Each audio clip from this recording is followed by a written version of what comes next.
Jueves 31 de diciembre, el último día del año 2020. Buenos días, un saludo muy especial para todo el equipo del Sol de la Mañana, empezando por nuestro equipo de 5 a 7 de la mañana, nuestro equipo de 7 a 11. Un abrazo para nuestros distinguidos colegas de El Sol de la Tarde, el formidable equipo del Sol de la Tarde que encabeza doña Consuelo, para todos los oyentes y televidentes de El Sol de la Mañana, pues desear un año 2021 de recuperación, tanto sanitaria, que nos permita entonces volver a una normalidad, aunque condicionada, para continuar con la vida de siempre. Así es que buenos días a todos y a todas. A las personas que siguen nuestros contenidos a través de las redes, a la audiencia de Sol, a la audiencia de Telefuturo Canal 23. Buenos días a todos y a todas. Entonces, señores, miren, hoy hablamos un poco precisamente de la relación que tiene nuestro espacio y el nombre de nuestro espacio con la tradición que nos congrega en estos días. Y además hablar de las medidas y de otras cosas. Empecemos por las medidas que ha adoptado el gobierno para tratar de contener la expansión de los contagios. Durante estos días, a pesar de las medidas endurecidas que ha tomado el gobierno, probablemente veamos un crecimiento de las estadísticas de contagio. Pero ya pudiéramos decir que eso es lo que existía antes del cierre, que todavía no se ha expresado plenamente. El gobierno, pues, en principio entendió que el asunto era de comunicación. Como parece ser que las autoridades no estaban percatadas de la gravedad de la situación, cuando algunos funcionarios empezaron a ofrecer informaciones que para ellos resultaban contradictorias, porque lo que estaban expresando algunos no se estaba reflejando en las cifras que estaba presentando el Ministerio de Salud Pública, que había una situación mucho más grave que la que se proyectaba, que la que se presentaba. Entonces, lo que hicieron fue: vamos a centralizar la comunicación y ningún funcionario subalterno está autorizado a referirse al tema. Y entonces iban a un control de la información. Pero no bastaba con un control de la información, porque había una situación que se había creado, que se les había desbordado. Fíjense que incluso por las informaciones que estaba recibiendo el presidente Abinader, llegó a plantear que era un asunto que estaba bajo control, pero parece que era bajo control no sé de quién, porque evidentemente que lo que hemos tenido que improvisar se debe a que la situación no estaba bajo control. No estaba bajo control. Y tenemos que frenar la celebración del fin de año, porque si a la situación que tenemos actualmente se le suma la expansión que pudiera aportar una celebración mínimamente abierta de el nuevo año 2021, entonces probablemente iríamos hacia un colapso del sistema sanitario, y eso siempre hay que evitarlo. Eso siempre hay que evitarlo. Las medidas que se adoptan son impopulares. Las medidas nos remiten a dos realidades. ¿Cuáles son las dos realidades que vamos a vivir en el día de hoy? Bueno, el dominicano que no haya estado en capacidad de tener reservada una villa, de tener reservada una habitación en un hotel, pues ese dominicano, que es la inmensa mayoría, tiene suspendida su celebración de Año Nuevo. Ese dominicano tiene su celebración de Año Nuevo suspendida, y esa es la inmensa mayoría de los dominicanos. Los otros dominicanos pues podrán celebrar sus Navidades porque estarán en espacios donde no habrá dificultad para estar hasta la hora que deseen, compartiendo en un ambiente familiar e intercambiando con núcleos cercanos. Entonces, esa es una realidad que veremos expresada. No obstante, esa realidad es mejor que la que tendríamos sin estas medidas. La que tendríamos sin estas medidas serían a miles de personas a más que la que vamos a tener, porque de todas maneras vamos a tener muchas personas ya contagiadas, porque la tenemos por lo que venía ocurriendo en estos días, pero el panorama que tendríamos sería peor. De manera que nos ha tocado esto, vamos a asumirlo con responsabilidad, independientemente de la improvisación que se ha notado, un espaldarazo para las autoridades, independientemente que también ha quedado evidenciado lo injustas que fueron estas autoridades con las autoridades anteriores, porque cuando les tocó opinar y ver las cosas que se hacían para tratar de contener la pandemia, pudiera decirse que fueron hasta necios al pretender boicotear las medidas de emergencia que se adoptaban y desmeritándola, desacreditándola, presentándola como innecesarias, cuando ahora se dan cuenta que no eran innecesarias y que ellos, sin que nadie se le coloque de por medio, han podido adoptar todas las medidas que han entendido necesarias para contener esta pandemia. Apostamos a que esto tenga éxito. Readaptémonos a una cosa inconcebible para la inmensa mayoría de los dominicanos dentro de nuestra cultura, que es la celebración de un año nuevo en encierro, de un año nuevo sin bulla, sin algarabía, sin amanecer en las calles, en las aceras, en los vecindarios, en los bares cercanos de los pueblos, amanecer ahí, hasta que salga el sol. Esa es una tradición dominicana de la inmensa mayoría que estará vedada, que estará suspendida. Las autoridades tienen un gran desafío, que es hacer cumplir esta situación que probablemente mucha gente no la entienda. Pero hay que entenderla.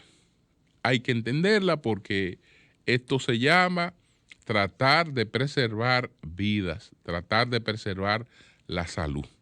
Así es que veremos cómo nos va en estas circunstancias. Me parece que este cierre de los sábados y los domingos es extremo. Eso es extremo. Pretender que un domingo a las 12 del mediodía ya la gente esté recogida, o que un sábado a las 12 del mediodía la gente esté recogida. Eso es extremo. Extremo e innecesario. Extremo e innecesario. Eso de los sábados y los domingos. Eso yo espero que lo revisen. Entonces, bueno, con relación a las medidas, por otra parte, la licenciada Anina del Castillo, que era la directora del Instituto Nacional de Protección a los Derechos del Consumidor, hasta el día de ayer, cuando ha hecho efectiva su renuncia, sin que todavía se cumpliera el tiempo en el que debió estar en esas funciones. Ella ha planteado que tiene que atender otras prioridades de tipo personales. Entonces, saludar la gestión que ella hizo al frente del Instituto Nacional de Protección a los Derechos del Consumidor. Ella hizo una gran labor, sobre todo se concentró en tratar de mejorar la higiene y la calidad de los productos ofertados al público, y una cantidad de comercio, incluso comercios tradicionales importantes, tuvieron que tomar medidas en ese sentido por la labor que llevó a cabo Proconsumidor. También en el tema de los precios, lo que tiene que ver con que no haya publicidad engañosa en ocasiones especiales como esta de Navidad, en las ocasiones del Black Friday. Y yo creo que ella, con los recursos que tiene Proconsumidor, que son recursos muy limitados, hizo muy buena labor al frente de Proconsumidor. Así es que nuestro abrazo a la licenciada Anina del Castillo, y bueno, que tenga éxito en las cosas a las que ahora se dedica, como lo tuvo en el desempeño de estas funciones. Ella dijo que la decisión ya previamente, con tiempo, le había sido comunicada al ministro de Industria y Comercio. Él preside el Consejo de Proconsumidor, de manera que ya estaba alertado como para haber seleccionado la persona que va a sustituir a Nina del Castillo. Es decir, esto no es una sorpresa y que ahora rápidamente hay que buscar una persona, sino que ella dijo que con tiempo esta decisión ya le había sido comunicada, y aguardó precisamente para esperar que esta institución no tuviera que quedar acéfala. Así que en los próximos días conoceremos entonces el nombre del nuevo director o la nueva directora de Proconsumidor. A propósito, hay una comunicación que nos envía LAN. LAN es el Laboratorio de Aplicaciones Médicas S.A. y lo hace porque a veces cuando estamos hablando del gel desinfectante o antibacterial, como hay una marca establecida, pues se hace genérico el nombre de esa marca cuando uno se refiere al gel antibacterial. Entonces, Rodrigo Muñoz, que es el director de comunicaciones corporativas y medios de LAN, nos hace las siguientes precisiones. Luego de un cordial saludo, le expresamos la preocupación de esta empresa farmacéutica porque en determinadas ocasiones diversos medios de comunicación nacionales utilizan equivocadamente el nombre de manitas limpias, refiriéndose a la categoría del gel antibacterial, lo cual, sin lugar a duda, genera no solo confusión en la población, sino una eventual erosión de la reputación de nuestra marca, ganada con muchos años de trabajo serio, arduo y dedicación. Es importante resaltar que gel antibacterial es la terminología correcta para nombrar a ese producto de higiene personal. Existen muchas marcas en el mercado nacional pertenecientes a esta categoría, pero Manitas Limpias específicamente es una marca registrada del laboratorio LAN y no hay otra con esa denominación. No obstante, asumimos que a partir del liderazgo de Manitas Limpias y siendo pionera en el sector, con frecuencia suelen referirse a cualquier gel antibacterial como Manitas Limpias, lo que es claramente incorrecto y afecta negativamente cuando otra marca incurre en hechos cuestionables o ilícitos. Sí, lo que pasa es esto, como lo ha advertido José Laluz, que como nadie está garantizando la calidad de estos gel antibacterial que se están comercializando masivamente, entonces, como y se le está llamando por el nombre genérico de la marca más conocida a todos, si alguien usa un producto que no tiene la calidad requerida, entonces eso afecta a esta marca porque es la más conocida y se le está llamando a todo este producto como si fuera el de la denominación de esa empresa. Entonces, esperamos con esta aclaración contribuir a aclarar cualquier error de parte nuestra o de parte de cualquiera de nuestros programas, y ellos saben que en estos casos también pues conviene que desarrollen una campaña para que la gente haga conciencia de esas cosas.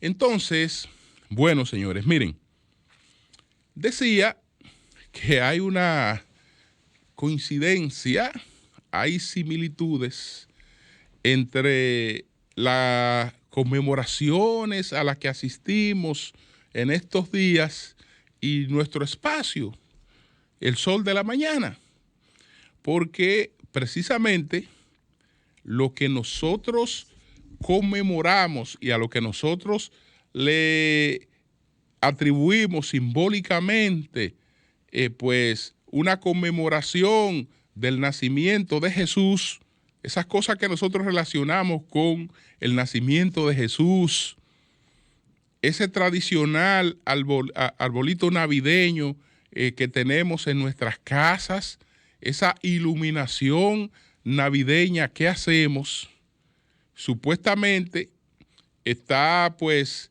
dirigida a la conmemoración del nacimiento de Jesús, pero no tiene que ver absolutamente nada con el nacimiento de Jesús, pero absolutamente nada. A lo que se rinde homenaje era a la tradición que fue sustituida por la de el nacimiento de Jesús. Estamos ante dos decisiones imperiales, ante dos decisiones del poder. Esta conmemoración que no es otra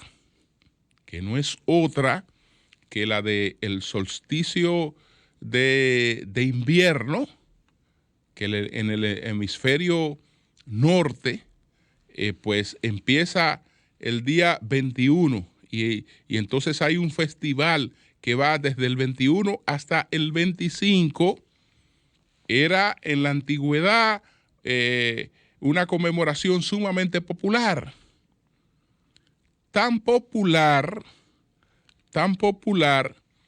que en el año 274, el emperador Aureliano, pues la oficializó. Y entonces no se conmemoraba, como ocurrió después, el nacimiento de Jesús. No, lo que se conmemoraba era el sol Invictus, el dios sol, el sol Invictus, que estaba relacionado en el hemisferio norte con el solsticio que se produce del 21 al 25. En términos más o menos explicables, de lo más claramente posible, cuando estamos hablando del solsticio, estamos hablando con el movimiento en el que suponemos que es el movimiento del sol, su paso de la manera más alejada del extremo en el hemisferio norte, y entonces eso alarga los días. Eso alarga los días. En el hemisferio norte se produce el 21 de enero, de diciembre, del 21 al 25 de diciembre. Y en el hemisferio sur, entonces se produce en julio, en el mes de julio, cuando el país que se llama Ecuador, se llama así porque ese país entonces representa la división, el centro de la Tierra, la división de los dos hemisferios, del hemisferio norte y del hemisferio sur. Incluso hay una zona que uno visita donde usted se puede colocar en una línea y se supone que la mitad del cuerpo queda en el hemisferio norte y la otra mitad queda en el hemisferio sur. Después del avance tecnológico, esa parte quedó un poco obsoleta, ya lo que tiene es unas características culturales, turísticas, porque después de la geolocalización, eso se movió a otro lugar. Entonces, en el Ecuador, cuando se visita el Ecuador, uno visita el centro de la Tierra en dos lugares. En el lugar antiguo, donde se creyó siempre que estaba, y en el lugar después más preciso ya con la georreferencia, que allí hay también un monumento. Entonces, bueno, de eso se trata, de la conmemoración al sol Invictus. Por eso son esas iluminaciones, por eso esos arbolitos, por eso todas esas estrellas. Eso no tiene que ver nada con Jesús, sino con esa parte. Que al ser tan popular, pues Aureliano dijo, no, vamos entonces a entronizar, porque no vamos a estar reprimiendo. Ya decía ayer que el Imperio Romano fue muy tolerante con las creencias y con las tradiciones. Y bueno, no vamos a estar rompiendo tradiciones. Si esto es popular, la gente lo celebra y la gente lo quiere, vamos a darle un carácter oficial a esto y a organizarlo. Y justamente Aureliano por eso establece esta conmemoración en el año 274. Pero resulta que a partir del año 325 se produce entonces el cambio, porque otro emperador, que es el emperador Constantino, cuando experimenta su conversión al cristianismo, que yo no tengo por qué dudar de que no fuera una conversión real, aunque políticamente le resultara también favorable, pero cuando él experimenta su conversión al cristianismo, él entonces impone otras características a la conmemoración. Es él que establece eso y lo hace también de acuerdo con el Papa Liberio. Se pone de acuerdo con el Papa Liberio y entonces Constantino, en que el Papa Liberio fue posterior, o fue muy posterior, pero ellos tienen una coincidencia en cuanto a la entronización de esta fecha, porque Constantino lo hace en el imperio, pero después el Papa lo hace en la iglesia, el Papa Liberio. Constantino lo hace en el 325, dice ningún sol invitus. Esta va a ser la fecha que se va a conmemorar el nacimiento de Jesús.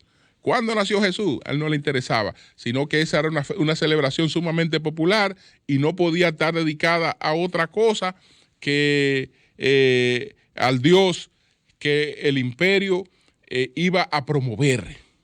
Entonces no podía haber cosa ni más popular, ni más trascendente que esa. Después, entonces, más adelante, el Papa Liberio también hace lo propio en la iglesia. Y es natural, es muy natural que eso ocurriera. Si pretendemos cohesionar a una sociedad, si queremos que esta creencia sea la cohesión del imperio, entonces nosotros tenemos que entronizar una sola creencia. Por eso, entonces, toda la imposición y toda la violencia que se va a desarrollar en lo adelante para el que estuviera rindiéndole culto a cualquier otra cosa, ya estaba en el paganismo y se impone esa conmemoración de ese modo. No es de ningún otro modo, es decir, como el poder siempre ha hecho las cosas. Así es que el poder siempre ha hecho las cosas y todo lo que hacemos está relacionado con decisiones del poder. El lenguaje es una función del poder. O nosotros cuando hay una persona que vemos que tiene buenos sentimientos, que actúa de manera correcta, ¿qué decimos de esa persona? Hablamos de la nobleza de esa persona. ¿Qué quiere decir eso? Que la nobleza, pues, con su poder, establece que sus actuaciones sean sinónimos de la cosa ideal, de la cosa bien hecha. Y por eso el que actúa bien es un hombre noble. Aunque sea hoy, no pertenezca a la nobleza. ¿Por qué? Porque el poder entronizó el hecho de que nobleza pasara a ser un sinónimo de cosa buena. Pero cuando estamos hablando de cosas, digamos, delincuenciales, entonces hablamos de actos vandálicos. Ah, bueno, el poder quiso que los vándalos sean sinónimo de cosas nefastas. ¿Quién ha dicho que los vándalos eran nefastos? No, el poder determinó que en lo adelante la gente recordaría a los vándalos como sinónimo de cosas nefastas. Los vándalos eran cristianos arrianos, parte de estas tribus bárbaras que invadieron el Imperio Romano. Ellos estuvieron en la parte de África del Norte, en la parte de España, en el sur de España, lo que se llama Andalucía. Todo lo que es Andalucía, se le cambió el nombre porque era Vandalucía que se llamaba. Pero cuando el nombre ya pasó a ser sinónimo de cosa no buena, entonces no, ¿quién se va a llamar Vandalucía? No, Andalucía, y se le cambió la denominación. Entonces, todo lo que el hombre ha incidido, aunque sea de inspiración divina, están, digamos, las concesiones que dominan en la época en que los hombres han actuado. Lo que domina en su época, todo lo que ha pasado por la mano del hombre, no importa que sea de inspiración divina como es la Biblia, pero todo lo que ha pasado por el rasero del hombre está impactado de las concesiones de esa época, de las creencias de los hombres, del interés del poder de cada época, de la tradición que estuviera en vigencia en esa época, de la tradición que estuviera en vigencia en esa época. Por ejemplo, si hablamos de un tema que citamos aquí, y lo cita mucho José, del carácter machista de la Biblia, bueno, ese carácter machista de la Biblia no es otra cosa que un reflejo de una sociedad judía en la que la oración de cada día, pues un hombre daba la gracia por haber nacido varón, daba las gracias a Dios por haber nacido varón,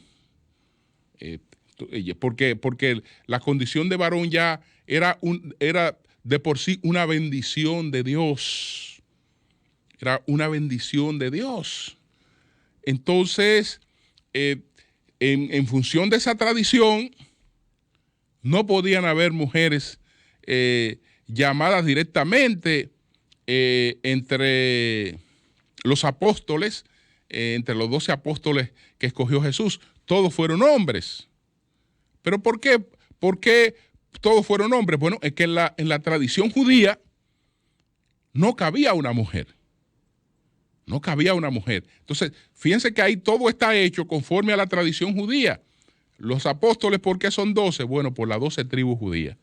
¿Por qué no hay mujeres? Bueno, porque las mujeres no era inconcebible en el judaísmo y lo de Jesús no fue más que una secta dentro del judaísmo que después ya cogió otra característica. Eso era totalmente inconcebible, pero cuando usted va, por ejemplo, al Nuevo Testamento, usted se encuentra con este dato. ¿Usted sabe cuántas veces aparece citado por Jesús en el Nuevo Testamento la palabra mujer? Jesús hace 109 referencias a la palabra mujer. 109 referencias hay a la palabra mujer. Pero esas referencias tienen una particularidad, porque la mayoría de los casos Jesús no se está refiriendo a la mujer de un hombre. No se está refiriendo a la mujer de un hombre, es decir, a María, la mujer de José, y por lo tanto la está mencionando a ella, pero quien está mencionando es a José, porque ella pertenece a José. No. En ese caso, de las 109 veces que hay referencia al vocablo mujer, de las 109 veces que hay referencia al vocablo mujer, 63 de ellas son a mujeres como tales. A mujeres como tales. Es decir, a mujer por su rol. No a mujer por ser pareja de nadie, sino a la mujer por su rol en 63 oportunidades, y en 46 es que está la referencia a la mujer asociada al hombre. Pero si hacemos el contraste, en Jesús hay 109 referencias al vocablo mujer citado por él, contra apenas 47 del vocablo varón. Entonces eso implica que no es cierto que marginara a las mujeres. Pero también a la hora de la verdad, ¿qué pasó? A la hora de la hora. A la hora de la hora, ¿qué pasó? Cuando se produjo la crucifixión, todos los hombres salieron huyendo, incluyendo los 12. Todos salieron huyendo. Todos salieron huyendo. Las únicas que dieron la cara fueron las mujeres. Las únicas que aparecieron a la hora de la hora fueron las mujeres. Todos los hombres salieron huyendo, pero absolutamente todos salieron huyendo. Pedro todavía está huyendo. Entonces, son cosas que reflejan que no fue otra cosa que esa concesión cultural de la época la que le dio el carácter machista a un mensaje que no podía tenerlo. Si se daban estas características. No. Fue esa concesión. Porque en definitiva, ¿cómo ocurrió todo?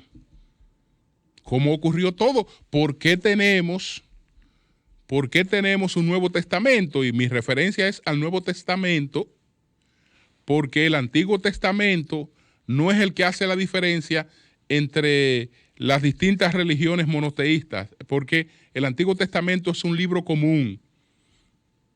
Aunque el cristianismo lo ha pretendido asumir como un libro único, no es un libro único del cristianismo. Lo que hace la diferencia entre las distintas creencias monoteístas es el segundo libro. Pero el primero es un libro común para todos. El primero, que el Antiguo Testamento, que ese es un libro común para todos. Ahora, el segundo testamento, el Nuevo Testamento ya es el cristianismo. El Corán, que es el segundo libro, ya es el Islam. El Talmud ya es el judaísmo. Pero en el primer libro hay una referencia, hay una pertenencia común. Entonces, ¿cómo surge este segundo libro? ¿Cómo se establece? ¿Quiénes son los que establecen cuál va a ser el contenido de ese segundo libro? Eso se establece en el Concilio de Nicea. ¿Y cómo se dan las cosas? Bueno, hay decenas de evangelios, y a hombres que son obispos les toca escoger cuáles son los evangelios canónicos. Pero como ya hay una diferenciación y no es una continuidad del judaísmo, lo que se va a producir, ya hay cambios en la concepción.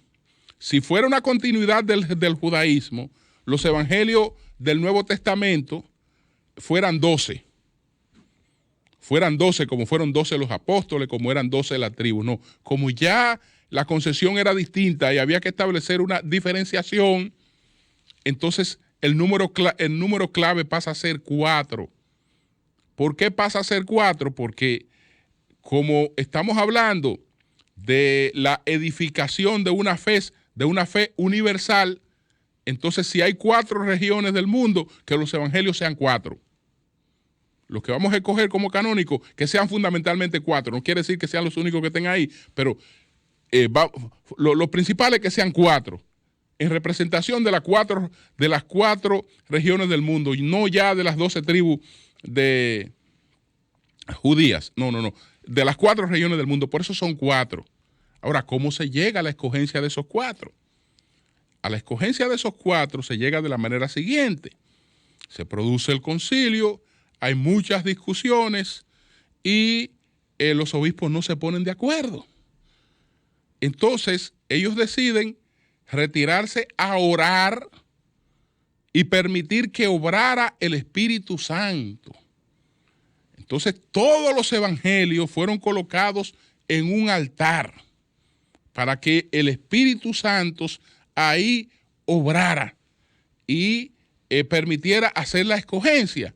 Entonces, se encerró en un cuarto, en un altar, se encerraron todos los evangelios, decenas de evangelios, y resultó que cuando ya después de todas sus reflexiones y amaneciendo, orando, etcétera, van a ver, se encuentra con que todos los evangelios que no habían sido escogidos por el Espíritu Santo se fueron al suelo y sobre el altar se quedaron 4 evangelios. No obstante a eso, no hubo una decisión unánime, aunque se produjo otro acontecimiento. Cuando los obispos fueron al lugar donde estaban los evangelios y vieron lo que estaban en el suelo y vieron lo que se habían quedado sobre el altar, entonces está la referencia de que el Espíritu Santo, pues en forma de paloma, penetraron al lugar palomas y le susurraron a los obispos que esos eran los evangelios que había escogido el Espíritu Santo. Aún así la votación no fue unánime. Pero de esa forma se escogieron esos 4 evangelios. ¿Qué pudo haber pasado mientras el cuarto se quedó cerrado, etcétera? Bueno, probablemente lo que siempre ha pasado, porque había una decisión de poder con relación a ese tema. Es decir, si penetró ahí algún hombre e hizo la escogencia o lo que fuere, no se sabe. Porque parece que no todos los obispos creyeron en que el Espíritu Santo había hecho la escogencia, porque si creen eso, entonces votan de manera unánime. Y si creen lo que le susurraron la paloma, votan de manera unánime. Ni así hubo unanimidad. Ni así hubo unanimidad en el establecimiento del canon. Entonces, a partir de ahí, los evangelios no escogidos pasaron a llamarse evangelios apócrifos. Y después se descubrieron otros evangelios que son los denominados evangelios gnósticos. Pero ahí estuvo la mano del hombre. Ahí estuvo la mano del hombre como ha estado siempre. Y siempre esa mano no influye en nada que no lo impacte con sus creencias y con sus intereses. No hay forma de que el hombre le ponga la mano, aunque sea al mismo Dios, sin que produzca transformaciones que estén, digamos, atadas, que estén caracterizadas por los intereses que dominan las decisiones del momento. Eso es difícil y no ha sido así nunca con nada en el que haya estado la decisión del hombre. Así es que, señores, buen año 2021 para todos. Buen año 2021 para todos. Muchas gracias a todos nuestros oyentes por el respaldo que ha tenido siempre el Sol de la Mañana, por habernos acompañado en este año en que tuvimos que reinventarnos, en el que el ejercicio de la comunicación ha sido desafiante, sumamente difícil, porque los medios han atravesado por una crisis muy seria, pero aún así quienes creen en el futuro, quienes creen en el país, no han hecho otra cosa que echar hacia adelante.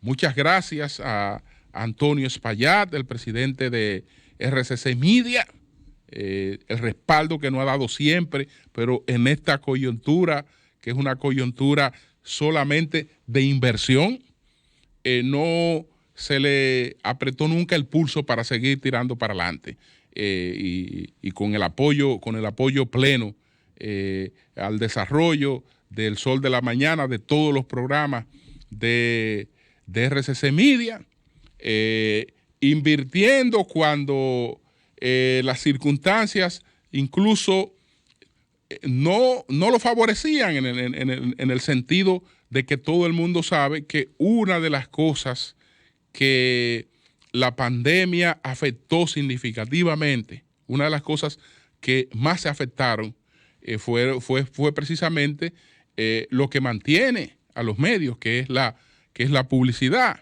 tanto en la parte privada, que es fundamentalmente la que más nos ha nutrido siempre, y también en la parte pública.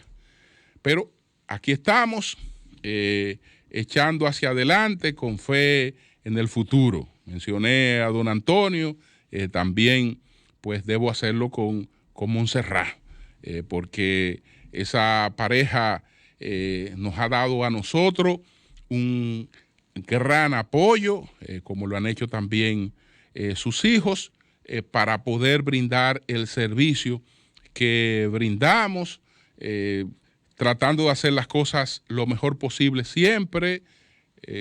Hemos cometido errores, pero cuando cometemos errores, tratamos, si nos damos cuenta, de corregirlo.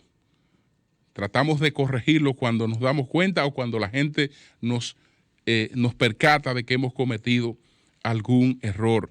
Nuestro abrazo para todos, deseándole pues lo mejor en el año 2021. Cambio y fuera.